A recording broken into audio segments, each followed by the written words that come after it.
Flyovers एवं PWD सड़कों की देखभाल करेगी निजी कंपनी।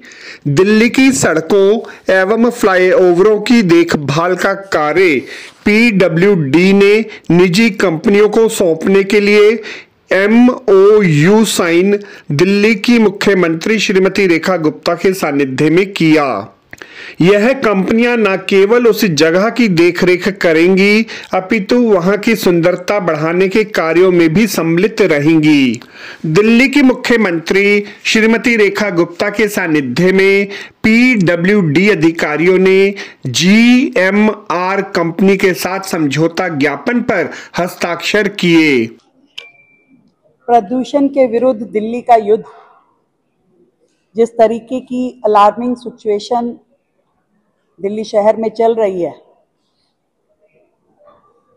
ऐसा लगता है कि सबको मिलकर के यदि हम सब इस प्रदूषण के खिलाफ अपनी लड़ाई लड़ेंगे और उसमें अपना सहयोग देंगे तो और बेहतर तरीके से हम उसमें रिजल्ट लेके आ पाएंगे। और आज उसी दिशा में हमने कोशिश की है कि अनेकों बड़ी कंपनियां जो दिल्ली में कार्यरत हैं, उन सबको भी इस प्रदूषण के खिलाफ युद्ध में साझी किया जाए। और आज हमने जीएमआर के साथ में एक एमओयू साइन किया है, जिसमें एक स्ट्रेच जो है आजाद मार्केट से लेके इंदरलोक तक का हमने जीएमआर को दिया है for maintenance, cleaning and plantation. और उन्होंने 3 साल के लिए स्ट्रेच हमसे लिया है और जिसपे उनका काम शुरू हो चुका है, प्लांटेशन लगाने का, उसको मेंटेन करने का, वहाँ ड्रिपिंग करने का, पानी इत्यादि की व्यवस्था करने का, एक सोलर पंप भी वहाँ पे लगाया गया है। 6 करोड़ की लागत से जीएमआर ये काम करेगा। और ऐसे अलग अलग कंपनियों से, जिसमें हमने आईओसीएल से मधुबन चौक से लेके मुकरबा चौक तक का उनको काम दिया है, चिराग दिल्ली फ्लाईओवर का काम उन्हें दिया है, पंचशील क्लब फ्लाईओवर का काम दिया है, आईआईटी फ्लाईओवर का दिया है, पंजाबी बाग का और अरविंदो मार्ग का।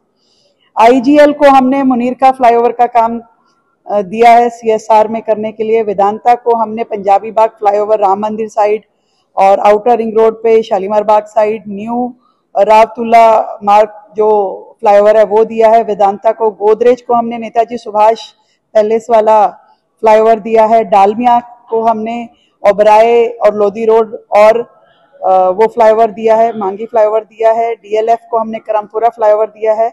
और ऐसे ही अलग अलग बाकी और भी कंपनियों से दिल्ली सरकार की बातचीत हो रही है। सीएसआर के माध्यम से सभी लोग इस रिस्पॉन्सिबिलिटी को शेयर करें कि दिल्ली को साफ रखने के लिए, दिल्ली को इस समय प्रदूषण की जब इतनी बड़ी मार दिल्ली पे पड़ रही है तो सब लोग मिलकर के अपने एफर्ट करें।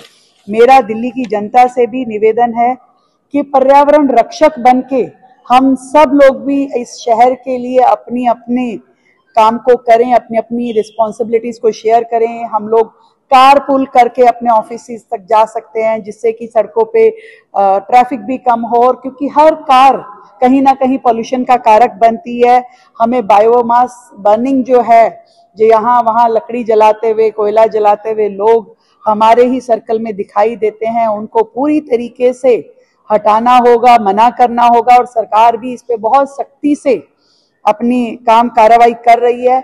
अगर जरूरत पड़ी तो हमें ऐसे लोगों को बहुत सख्ती से और भी लेंगे हम।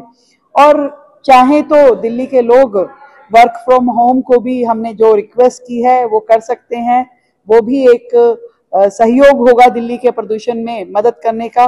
और डस्ट मिटिगेशन, हमारे आसपास कहीं पे भी हमें डस्ट दिखती है उसके ऊपर हमें छिड़काव करके, प्लांट लगा के डस्ट मिटिगेशन पे भी अपना सहयोग करना होगा। जब दिल्ली साथ होगी तो दिल्ली साफ भी होगी, दिल्ली पर्यावरण की अपनी ये लड़ाई भी लड़ सकेगी। सरकार हर क्षण दिल्ली के पर्यावरण के लिए सजग है, अपने काम कर रही है पूरी तरीके से। दिल्ली को हरा भरा रखने के लिए जो भी स्टेप्स हैं बहुत ही सख्ती से उसको हम काम कर रहे हैं। और दिल्ली का सहयोग साथ में होने से ये काम और बेहतरी से होगा। कल का दिन पूरी दिल्ली में रिंग रोड की धुलाई, रिंग रोड पे वॉशिंग, रिंग रोड पे पानी डालना और पेड़ों को और सारी जगह को साफ करना, ताकि धूल मिट्टी का प्रकोप वहां से हटे उसके लिए एक विस्तृत काम कल होगा दिल्ली की सड़कों पे, दिल्ली की रिंग रोड पे विशेष रूप से, जो इस प्रदूषण की लड़ाई में एक और अगला महत्वपूर्ण कदम होगा। ज्ञात रहे कि राष्ट्रीय राजधानी क्षेत्र दिल्ली में पीडब्ल्यूडी की सड़कों का नेटवर्क लगभग 1400 किलोमीटर है। इन सड़कों पर प्रतिवर्ष सरकार 800 से 900 करोड़ रुपया खर्च करती है। दिल्ली में बने हुए 118 ओवरब्रिज के मेंटेनेंस पर भी दिल्ली सरकार प्रतिवर्ष 20 से 40 करोड़ रुपयों का आवंटन करती है। वह सड़कों पर रात में उजाले के लिए लगभग 90,000 स्ट्रीट लाइट्स लगी हैं, जिनका सालाना बिल 32 करोड़ रुपया आता है। इस प्रकार सरकार प्रति वर्ष 5 से 6 हजार करोड़ रुपयों का प्रावधान बजट में आवंटित करती है। इसलिए सरकार पब्लिक प्राइवेट पार्टनरशिप अर्थात पीपीपी मॉडल के आधार पर इंफ्रास्ट्रक्चर के मेंटेनेंस का काम निजी हाथों में सुपुर्द करने की दिशा में कदम बढ़ा चुकी है। आपको हमारी यह रिपोर्ट कैसी लगी जरूर कमेंट करें। इस वीडियो को लाइक करें। हमारे चैनल दास्ताने इंद्रप्रस्थ को सब्सक्राइब करें ताकि हमारी सभी आगामी रिपोर्ट्स सबसे पहले आप तक पहुंच सकें। Bureau report Dastane Indraprastha.